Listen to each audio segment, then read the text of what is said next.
ओ sister, sister, भाई मेरा बेटी को प्यार चाहिए था। मेरा बेटी का ब्लड आ रहा, ब्लड नीचे से ब्लड आ रहा, प्यार चाहिए, दे दो। जिस नियम को लागू करने से देश की सबसे बड़ी एयरलाइंस इंडिगो का सारा सिस्टम बैठ गया और देश भर के हवाई अड्डों पर अफरा तफरी मच गई।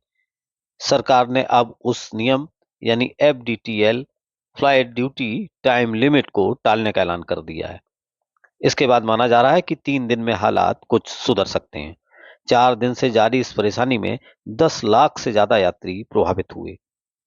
शुक्रवार को ही इंडिगो की 1000 से ज्यादा उड़ानें रद्द हुई, जो अब तक का रिकॉर्ड है। देश भर से यात्रियों की परेशानी की ऐसी तस्वीरें सामने आई कि हंगामा मच गया। उड़ानें रद्द होने के बीच यात्रियों की मजबूरी का फायदा उठाने के लिए अन्य एयरलाइंस ने किराए बढ़ा दिए। कई डोमेस्टिक रूट पर किराए इतने महंगे हो गए कि उसकी तुलना में लंदन या न्यूयॉर्क का टिकट बुक करना सस्ता पड़ा।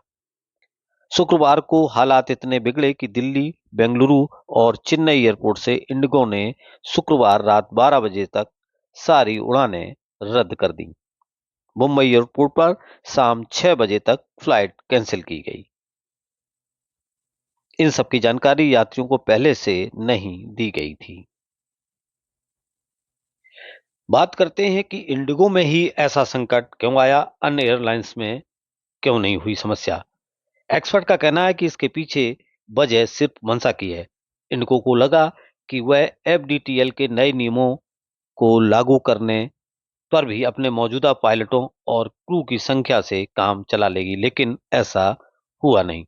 नए नियमों के हिसाब से उन्हें और ज्यादा पायलटों की जरूरत थी, जो कि उन्होंने समय रहते भर्ती नहीं किए। इंडिगो के बेड़ों में 400 से अधिक विमान हैं। यह देश की सबसे बड़ी एयरलाइंस है। इस नाते इसे और अधिक ध्यान रखना चाहिए था, जो उसने नहीं किया। आइए बात करते हैं कि चूक कहां हुई। एविएशन को नियंत्रित करने वाली संस्था डीजीसीए का 1 नवंबर से फ्लाइट ड्यूटी टाइम लिमिटेशन यानी एफडीटीएल का सेकेंड फेज लागू हुआ। इसके तहत पायलटों की अनिवार्य वीकली आराम की अवधि 36 घंटे से बढ़ाकर 48 घंटे कर दी गई। रात में होने वाली लैंडिंग की सीमा 6 से बढ़ाकर 2 घंटे कर दी गई। इन बदलावों का मकसद पायलटों को थकान को कम करना और विमान परिचालन की सुरक्षा बढ़ाना था। इस नई व्यवस्था के लिए मार्केट में 64% शेयर करने वाली इंडिगो तैयार नहीं था। दूसरी भारतीय एयरलाइन बगैर किसी ऐसे संकट से अपना सही तरीके से कार्य कर रही थी।